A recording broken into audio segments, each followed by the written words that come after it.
ITR file कर दिया, ई verify भी हो गया, लेकिन बैंक अकाउंट में रिफंड अभी तक नहीं आया। अगर आप भी रोज बैंक बैलेंस चेक कर रहे हैं और सोच रहे हैं कि पैसा आखिर आया क्यों नहीं, तो गैस करने की जरूरत नहीं है। इनकम टैक्स डिपार्टमेंट आपको ऑनलाइन ही बताता है कि आपका रिफंड किस स्टेज पर है, प्रोसेसिंग में है, इशू हो चुका है या कहीं प्रॉब्लम आ गई है। और अच्छी बात यह है कि इसे चेक करने में सिर्फ 2 मिनट लगते हैं। लेकिन एक छोटी सी गलती की वजह से कई लोगों का रिफंड क्रेडिट ही नहीं हो पाता, इसलिए पूरा प्रोसेस और वो कॉमन मिस्टेक्स भी जान लीजिए।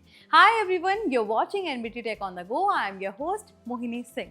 तो चलिए वीडियो शुरू करते हैं और सबसे पहले समझते हैं कि इनकम टैक्स रिफंड मिलता कब है। अगर आपने जितना टैक्स पे किया है उसमें कम टैक्स लायबिलिटी बनती है तो एक्स्ट्रा अमाउंट रिफंड के तौर पर वापस मिल सकता है। लेकिन रिफंड प्रोसेस तभी शुरू होती है जब आपका आइडिया सक्सेसफुली ई वेरीफाई हो जाए। इनकम टैक्स डिपार्टमेंट के अकॉर्डिंग सामान्य तौर पर रिफंड क्रेडिट होने में कुछ हफ्ते लग सकते हैं, इसलिए रिफंड फाइल करने के तुरंत बाद बैंक अकाउंट चेक करने से फायदा नहीं होगा।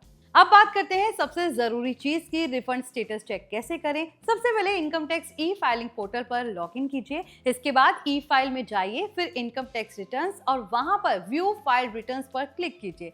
अब जिस असेसमेंट ईयर का रिफंड देखना है उसे सेलेक्ट करके व्यू डिटेल्स पर क्लिक करें। यहीं पर आपको रिटर्न का पूरा स्टेटस और रिफंड किस स्टेज पर है उसकी इंफॉर्मेशन दिखाई दे जाएगी। अब यहाँ पर अलग अलग स्टेटस दिखाई दे सकते हैं। अगर रिफंड इशूड लिखा है तो मतलब डिपार्टमेंट की तरफ से रिफंड जारी किया जा चुका है। अगर रिफंड फेल दिख रहा है तो इसका मतलब पैसा आपके अकाउंट में क्रेडिट नहीं हो पाया, और अगर प्रोसेसिंग चल रही है तो थोड़ा इंतजार करना पड़ सकता है। यानी सिर्फ रिफंड नहीं आया देखकर परेशान होने की बजाय पहले उसका स्टेटस जरूर चेक करें। लेकिन सबसे बड़ा सवाल ये है कि रिफंड फेल क्यों होता है।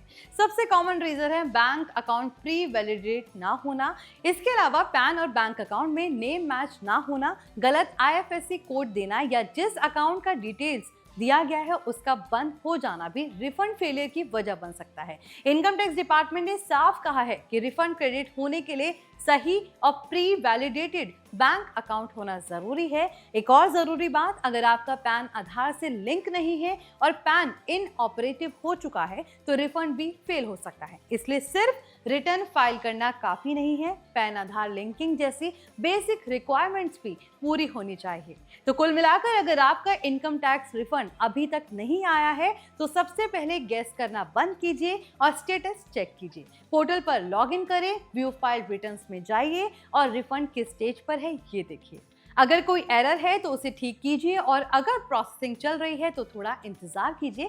कई बार प्रॉब्लम डिपार्टमेंट में नहीं होती बल्कि बैंक डिटेल्स, पैन आधार लिंक या फिर ई वेरिफिकेशन जैसी छोटी सी गलती में भी हो जाती है। तो अब सवाल आपसे है, क्या आपका इनकम टैक्स रिफंड आ चुका है या फिर आप अभी भी इसका इंतजार कर रहे हैं? कमेंट करके जरूर बताइएगा। अगर आपको ये वीडियो पसंद आया तो इसे लाइक करें, शेयर करें, साथ ही उन लोगों के साथ शेयर कीजिए जिन्होंने हाल ही में आईटीआर फाइल किया है। और ऐसे ही प्रैक्टिकल टेक टिप्स और डेली डिजिटल अपडेट्स के लिए NBT tech on the go को सब्सक्राइब करना बिल्कुल ना भूलें।